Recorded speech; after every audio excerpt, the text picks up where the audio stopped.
जिस मोहम्मद की पूजा करते हो उस मोहम्मद ने तो 6 इसको अपने बाप मान के उसकी पूजा करते हो। मोहम्मद तो एक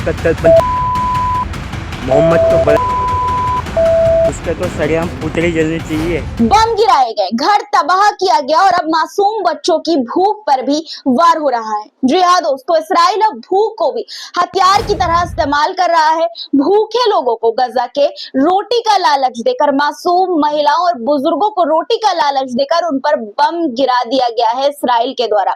पहले दोस्तों रोटी का लालच दिया, मदद भेजने की बात की गई, लेकिन मदद जो है गजा के मासूमों तक नहीं पहुंचाई गई, ऊपर से बम गिरा दिया गया। और ये बात अब दुनिया भी मान रही है। संयुक्त राष्ट्र, ब्रिटेन, फ्रांस और कनाडा सब इसराइल को चेतावनी भी दे चुके हैं। कब तक मासूमों का खून बहाया जाएगा, कब तक दुनिया आंखें मूंदे रहेगी। लेकिन अब दोस्तों इसराइल के जुल्म के खिलाफ दुनिया की आवाजें उठने लगी हैं। यूरोप, अरब और ब्रिटेन जैसे देशों के राजदूत, नेता और पत्रकार भी कह रहे हैं कि बस बहुत हो गया। इसके अलावा गाय माता के नाम पर बार बार मुसलमानों को मारा जाता है, सरेआम पीटा जाता है, जेलों में डाला जाता है, लेकिन जब हकीकत सामने आती है तो कहानी कुछ और ही निकलती है। दावा ये किया जा रहा है कि एक ट्रक पकड़ा गया है जिसमें गाय की खाल, दोस्तों गाय नहीं बल्कि गाय की खाल मिली है और आरोपियों के जो नाम सामने आए हैं वो चौंकाने वाले हैं। पूरी खबर क्या है, सच्चाई क्या है, इस खबर की डिटेल के साथ आपको बताने वाली हूँ। इसके अलावा भी बहुत सारी खबरें हैं। एक और शख्स ने हुजूर पाक की शान में गुस्ताखी की है। कौन है ये शख्स, आपको ये भी बताऊंगी, इसलिए पूरा वीडियो अंत तक देखिएगा। दोस्तों बहुत कुछ आज के इस वीडियो में सुबह सुबह लेकर हाजिर हूँ, इसलिए लाइक जरूर कर दिया करिए, शेयर ज्यादा से ज्यादा वीडियो को किया करिए। चलिए अब शुरू करते हैं। द लाइव टीवी, सच सबसे आगे। आदाब दोस्तों, मेरा नाम है मिसबाह खान और आप मुझे द लाइव टीवी पर देख रहे हैं। गजा में हालात बेहद खराब है, लेकिन इसराइल पर अंतर्राष्ट्रीय दबाव के बाद भी गजा में कोई मदद लोगों में नहीं बांटी गई है। ये संयुक्त राष्ट्र द्वारा कहा गया है। ऊपर से हमले तेज किए जा रहे हैं। देखिए बीबीसी की एक खबर है, इसमें बताया है, कहा गया है संयुक्त राष्ट्र के द्वारा कि इसराइल पर अंतर्राष्ट्रीय दबाव के बाद भी गजा में अब तक कोई मदद लोगों में नहीं बांटी गई है। दोस्तों इसराइल इस हद तक गिर चुका है कि मासूमों को भूखा मारना युद्ध का नया तरीका बन गया है उसके लिए। ब्रिटेन की मंत्री जेनी चैंपमैन ने ये साफ तौर पर ये कहा है कि इसराइल इस लड़ाई में भूख को एक हथियार की तरह इस्तेमाल कर रहा है।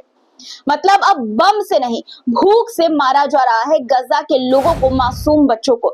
इसराइल ने दावा किया था कि वो गजा में पाबंदियों को ढील देगा ताकि खाना पहुंच सके, लेकिन हकीकत ये है कि आज भी वहां कोई राहत सामग्री ठीक से नहीं पहुंचाई जा रही है। संयुक्त राष्ट्र ने साफ कहा है कि अगर जल्द खाना नहीं पहुंचा तो हजारों बच्चों की मौत भूख से हो सकती है। अब दुनिया की चुप्पी भी टूटने लगी है दोस्तों इन सारी चीजों पर। ब्रिटेन, फ्रांस और कनाडा ने एक साथ बयान जारी करके कहा है कि गजा में इसराइल के हमले बंद होने चाहिए और वहां फंसे लोगों तक तुरंत राहत पहुंचाई जानी चाहिए। फिलिस्तीनी नेता महमूद अब्बास ने इस बयान का स्वागत करते हुए कहा है कि इसराइल जो नरसंहार और तबाही कर रहा है, अब उस पर चुप रहना नामुमकिन है। कुछ देशों और यूरोपीय यूनियन ने दोस्तों मदद भेजी है, लेकिन इसराइली पाबंदी की वजह से वो भी जरूरतमंदों तक नहीं पहुंच पा रही है। बहुत सारी मदद है जो अभी तक नहीं पहुंची है। दोस्तों गजा में लोग एक रोटी के लिए कतार में खड़े हैं, सिर्फ एक रोटी, इतना सा खाने के लिए। दोस्तों एक लोगों के खाने के लिए लोग कतार में खड़े हैं। बच्चे भूखे हैं, रो रहे हैं, भूख से बिलख रहे हैं और दुनिया की आंखों के सामने ये सब हो रहा है। मैं आपको एक वीडियो दिखाना चाहती हूँ। पहले आप ये वीडियो देखिए कि किस तरह से एक बुजुर्ग जो दोस्तों अपाहिज है वो रोने लगे हैं भूख से। सोचिए कि जब बड़े बुजुर्ग लोग बर्दाश्त नहीं कर पा रहे हैं भूख, तो बच्चे किस तरह से बर्दाश्त कर पा रहे होंगे। पहले आप ये वीडियो देखिए।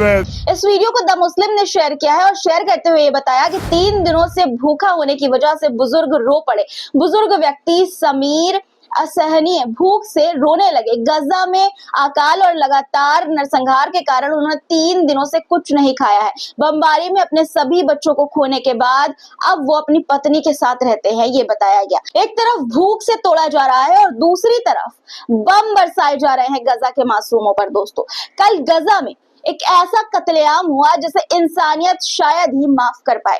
भूख से तड़पते लोग एक बेकरी पर रोटी लेने गए थे। जी हाँ, एक बेकरी पर रोटी लेने गए थे और इस्राएली फौज ने वहीं बम गिरा दिया। औरतें, बच्चे, परिवार सब के सब खत्म हो गए एक झटके में। इसे ब्रेड मास्टर कहा जा रहा है। दोस्तों, क्या भूख को रोटी लेना, क्या भूखे को रोटी लेना भी अब इस गजा में जुर्म बन गया है? देखिए, इस खबर को दोस्तों अमरीश मिश्रा ने शेयर किया है ट्विटर पर और शेयर करते हुए उन्होंने बताया कि आज इस्राइल ने गजा में औरतों, यानी कि दोस्तों कल की ये खबर है 21 मई की, कि इस्राइल ने गजा में औरतों, बच्चों और परिवार को मारने के अलावा घिनौना ब्रेड यानी कि डबल रोटी नरसंहार किया है। आईडीएफ ने एक बेकरी जहां लोग घेराबंदी के बीच व्यापक भूख को शांत करने के लिए ब्रेड खरीदने के लिए इकट्ठा हुए थे, उस पर बम गिरा दिया गया, यानी कि दोस्तों बमबारी कर दी गई। ये सीधा एक युद्ध अपराध है, इन्होंने लिखा। एक तरफ इस तरह का जुल्म और इस जुल्म के खिलाफ दूसरी तरफ लोग भी बोल रहे हैं, जमकर बोल रहे हैं। विकीलीक्स के फाउंडर जूलियन ने दुनिया को एक बार फिर झकझोर दिया है। दोस्तों, कैन फिल्म फेस्टिवल में उन्होंने जो टी शर्ट पहनी उस पर उन 4986 फिलिस्तीनी मासूम बच्चों के नाम लिखे थे जिनकी उम्र 5 साल से भी कम थी और जो 2023 के बाद इसराइल के बमबारी में मारे गए हैं। ये सिर्फ एक कपड़ा नहीं था, ये पूरी दुनिया से सवाल था कि इंसाफ के नाम पर ये कैसी कीमत वसूली जा रही है। इस खबर को दोस्तों शेयर किया है, देखिए ट्विटर पर एक यूजर ने, और शेयर करते हुए उन्होंने क्या लिखा मैं आपको पढ़कर सुना देती हूँ। वो लिखते हैं कि विकीलीक्स के संस्थापक जूलियन ने एक बार फिर दुनिया को ये दिखा दिया है कि वे सच्चाई के सामने कभी झुकने वालों में से नहीं हैं। कांस फिल्म फेस्टिवल के दौरान उन्होंने जो टी शर्ट पहनी उस पर 2023 से अब तक इस्राएली हमलों में मारे गए 5 वर्ष और उससे कम उम्र के 4900 से ज्यादा फिलिस्तीनी मासूम बच्चों के नाम लिखे थे। ये टी शर्ट न सिर्फ एक प्रतीक थी बल्कि एक गूंजता हुआ सवाल भी कि मासूमों की जानों की ये कीमत किस न्याय के नाम पर चुकाई जा रही है। ये तस्वीर विकीलीक्स ने अपने ट्विटर हैंडल पर साझा की है। जूलियन की यह साहसी अभिव्यक्ति उन सभी लोगों को प्रेरित करती है जो दुनिया को बेहतर बनाने के लिए सच्चाई के साथ खड़े होना चाहते हैं। वहीं अब तो ब्रिटेन भी, जी हाँ, ब्रिटेन भी इसराइल के खिलाफ खड़ा हो गया है। ब्रिटिश सरकार ने इसराइली मंत्रियों पर प्रतिबंध लगाए हैं। वित्त मंत्री बेज़लेल स्मोट्रिच, सुरक्षा मंत्री तमार बेन-ग्वीर और रक्षा मंत्री इज़राइल कैट्स, इन सभी पर प्रतिबंध लगाए गए हैं। ब्रिटेन ने इसराइल के साथ फ्री ट्रेड डील भी सस्पेंड कर दी है और इंसानी मदद बढ़ाने की बात की है। ये खबर भी दोस्तों अमरीश मिश्रा ने शेयर की है। उन्होंने शेयर करते हुए बताया कि गजा संघर्ष के बीच ब्रिटेन ने इसराइल पर प्रतिबंध लगाने की तैयारी कर ली है। ये कदम ब्रिटेन को इसराइली अधिकारियों के खिलाफ इस तरह की कार्रवाई करने वाले अन्य देशों के साथ जोड़ता है। इसके अलावा अमेरिकी सीनेटर बर्नी सैंडर्स ने भी ये कहा है कि इतिहास हमें माफ नहीं करेगा अगर हम इस गजा की तबाही में चुप रहें। जी हाँ दोस्तों, उन्होंने ये बात कही है। खबर ये भी है अब कि जेनिन रेफ्यूजी कैंप के पास इस्राएली फौज ने एक अंतर्राष्ट्रीय प्रतिनिधि मंडल पर सीधा फायरिंग कर दी है दोस्तों, जिसमें यूरोप और अरब के 25 से ज्यादा राजदूत और डिप्लोमेट्स जो है शामिल थे। ये कैंप इस वक्त इस्राएली घेराबंदी में है और वहां आम लोगों की हालत बेहद खराब है। दुनिया को दिखाने गए राजदूत खुद ही अब इस्राएल की गोलियों का शिकार बन गए हैं। अब अगली खबर पर आते हैं। अगली खबर जो है दोस्तों इंडिया से सामने आई है। देखिए, इंदौर से पुलिस पुलिस ने एक ऐसा ट्रक पकड़ा है जिसमें 2000 गायों की खाल भरी हुई थी और जो नाम सामने आया है वो चौंकाने वाला है दोस्तों। किसी मौलाना का नहीं, मतलब मुसलमान का नहीं, बल्कि भगवा टोपी पहनने वालों के नाम है। इस खबर को शेयर किया गया है नाजनीन अख्तर है उनके द्वारा और ये दावा किया गया है जो कि मैंने आपको बताया। देखिए ट्वीट भी है आपकी स्क्रीन पर नाजनीन का। उन्होंने इस खबर पर बताया कि इंदौर में 2000 गाय की खाल से भरा ट्रक पकड़ा गया है। ये सारी चीजें बताई। ये भी बताया कि इस ट्रक में कौन कौन पकड़ा गया है। उन्होंने नाम बाकायदा बताया कि राम भजन उपाध्याय, उमेश मिश्रा और रवि शर्मा जैसे नाम इन्होंने बताए हैं। अब बताइए ये नाम किसी मदरसे के मौलाना के लगते हैं आपको या किसी मुस्लिम कसाई के? नहीं जनाब, ये उसी धर्म से आते हैं जो टीवी पर बैठकर धर्म और गौरक्षा की बड़ी बड़ी बातें करते हैं, लेकिन अंदर से धंधा जो है वो गाय की खाल बेचने का है। दोस्तों ये खबर तो सही है कि हिंदुओं के द्वारा गाय की खाल पकड़ी गई, बेचा, रास्ते में ले जा रहे थे और पकड़ी गई, लेकिन ये खबर पूरी तरह से सही नहीं है बल्कि गलत है। ये खबर दोस्तों मिसलीड किया गया है यहाँ पर। दरअसल ब्लॉग के मुताबिक करीब 7 साल पहले जुलाई 2018 में उज्जैन में 2000 गोवंश की खालों से लदा ट्रक पकड़ा गया था। सोशल मीडिया पर पुराना केस अभी शेयर कर भ्रम फैलाया जा रहा है, यानी कि मिसलीड किया जा रहा है। पंजाब केसरी की वेबसाइट पर भी 18 जुलाई 2018 को इस खबर को तस्वीर के साथ देखा जा सकता है। दोस्तों खबर जब की भी हो, लेकिन सच तो है ना, मुसलमानों को खामखा बदनाम किया जाता है, काम तो ये भी वही कर रहे हैं। हर बार जब गाय के नाम पर किसी मुसलमान को पीटा जाता है तो देश में शोर मचाया जाता है कि गाय खतरे में है। दोस्तों किस तरह से गायों को शिकार बनाया जा रहा है। क्या गाय की जान सिर्फ तब कीमती होती है जब उसे मुसलमान छुए? क्या गाय माता सिर्फ तब होती हैं जब उसे मुसलमान छुए? और जब भगवा पहनने वाले लोग गाय काटे, बेचे और उसकी खाल का धंधा करे तो सबकी जुबान सिल जाती है, कुछ नहीं निकलता मुंह से। खैर इस तरह की खबरों पर आपकी क्या राय है कमेंट में लिखिएगा और अगली खबर की ओर अब बढ़ते हैं। हम सबका भारत गंगा जमुनी तहजीब वाला भारत है दोस्तों, गंगा जमुनी तहजीब वाला देश है। यहाँ हर धर्म हर मजहब को बराबर इज्जत दी जाती है, लेकिन कुछ लोग सिर्फ नफरत फैलाकर फेमस होना चाहते हैं।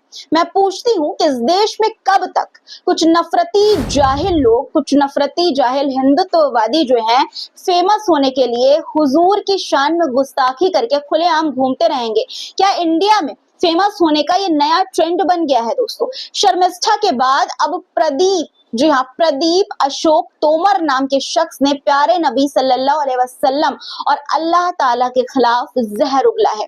प्रदीप अशोक तोमर जो साबरमती थाना क्षेत्र का रहने वाला है, उसने सोशल मीडिया पर ऐसे शब्द इस्तेमाल किए जो न सिर्फ आपत्तिजनक है बल्कि सीधा सीधा हमारे इस्लाम, हमारे नबी और अल्लाह ताला की शान में गुस्ताखी है। टीम राइजिंग फाल्कन ने इस खबर को शेयर किया और वीडियो भी दोस्तों शेयर किया है उस शख्स का। मैं आपको वीडियो दिखाना चाहती हूँ, वीडियो क्लिप थोड़ी देखिए पहले आप। जय श्री राम, भारत माता की जय। मुसलमानों का एक स्लोगन है कि गुस्ताखे नबी की एक सजा सल्तन से जुदा। तो मैं इसका जवाब देते हुए बोलता हूँ कि अगर हमारे नाम की शान में गुस्ताखी होगी तो हम हिंदू भी बोलेंगे कि तुम्हें तुम्हारी मस्जिदों में घुस कर मारेंगे। तुम इसी जवाब के लायक हो मुसलमानों, क्योंकि तुम जिस मोहम्मद की पूजा करते हो उस मोहम्मद ने तो 6 उसको अपने बाप मान के उसकी पूजा करते हो। मोहम्मद तो एक कत्तलपंथ, मोहम्मद तो बड़ा, उसके तो सरेआम पुतली जलनी चाहिए। तुम को अपना बाप बना के उसकी पूजा करते हो। शर्म करो मुसलमानों, शर्म, क्या पूजा करते हो। अब जरा सोचिए, अगर किसी दूसरे धर्म के भगवान या गुरुओं को इस तरह गाली दी जाए तो क्या सरकार और पुलिस ऐसे ही खामोश रहेगी? स्थानीय लोगों ने पहले ही इसके खिलाफ पुलिस में इसके खिलाफ मुकदमा किया, शिकायत दर्ज की, लेकिन अफसोस की बात यह है कि अब तक इस पर कोई कड़ी कार्रवाई नहीं हुई है।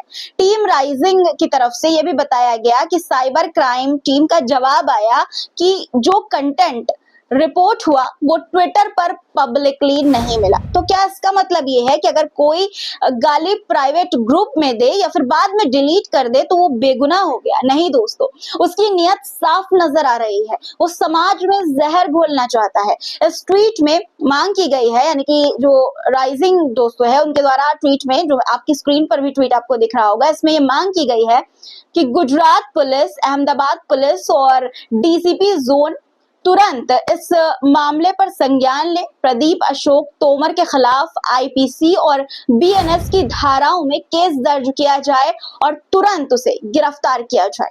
अब दोस्तों, आप कैसे देखते हैं इस खबर को? आपकी क्या राय है? क्या इसकी गिरफ्तारी होनी चाहिए? कमेंट में जरूर लिखिएगा। चैनल को सब्सक्राइब नहीं किया है तो फटाफट कर लीजिए, लाइक बटन प्रेस करके ही जाइएगा। दोस्तों, फिर मुलाकात होगी आपसे कुछ नए मुद्दों के साथ। तब तक के लिए अपना ख्याल रखिए। खुदा हाफिज। द लाइव टीवी, सच सबसे आगे।